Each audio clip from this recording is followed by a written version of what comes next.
Good morning, it's Andrew for Vyre Business News Global Midweek Update.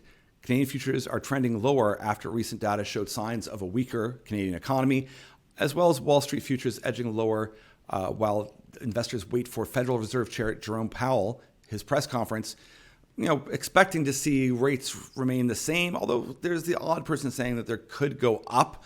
I suspect they'll remain the same. European shares were little unchanged, and Nikkei ended higher after Bank of Japan tweaked their results. So also, we wanted to look at oil prices. They're tracking the latest developments that are happening with Israel and Hamas in the conflict.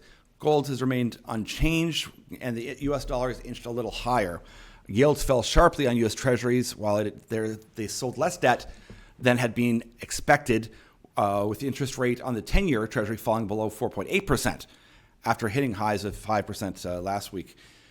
The S&P Global Manufacturing numbers are a bit more in line, but the ISM Manufacturing Survey printed well below expectations. So demand conditions, as far as Bloomberg were concerned, were historically muted overall, and that they're seeing, for the first time, cutting employment since July 2020. So once again, some sniffs as to some trouble down the future here. We also see that on the price front, manufacturers saw sharper increases in costs and output costs, and rates of inflation accelerating for the third month as well. We want to move on from that because it is suggesting, some aggressive things on the future on the forefront. But on the flip side, some individual companies have some news out. So Apple Inc. Introduced the new MacBook Pro and iMac computer with 3 new chips to power them, with the company saying it had redesigned its graphic or GPU to compete with NVIDIA, who's really dominating the market right now. Anheuser-Busch, who I think many have seen have been in the news quite a bit for political reasons over the past 6 months, has announced a $1 billion share buyback. And this is a huge one. They're going to pay down a lot of debt with that. They'll do it over the next 12 months. And it will also be part of a cash offer for $3 billion worth of bonds. BHP Group, they said they will invest $4.9 billion in stage 2 of its Jansen Potash project in Canada.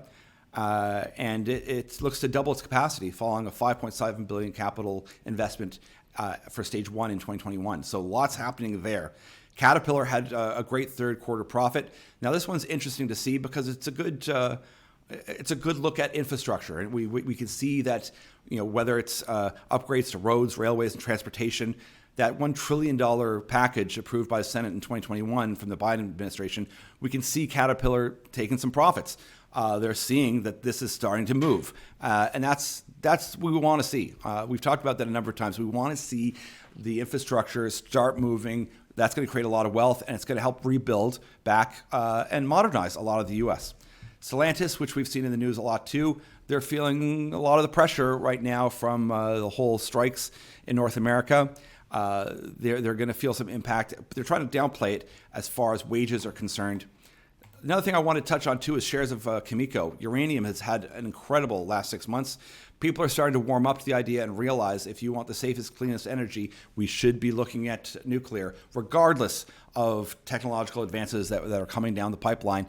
We can, if you're concerned about the environment and CO2, this is certainly a way to go. They've had a great year. They expect to earn about $2.43 billion. They expect between $2.43 billion and $2.58 billion this year, which is a $500 million increase from its prior guidance. Great. And of course, the uranium price is rising. And it's interesting to note, when uranium goes, it goes. So perhaps people should be taking a look at some of the uranium companies out there.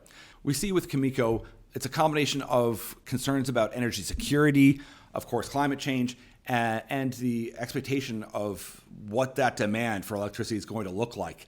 And uranium and nuclear can solve a lot of these issues. And people are finally kind of to terms with that it is safe and it is reliable.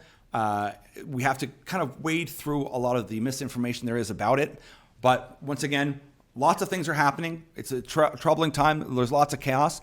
But all of these things are stepping forward to show us that we're getting to where we need to be. It's going to take us a little bit longer, but there's good signs of a healthy future coming.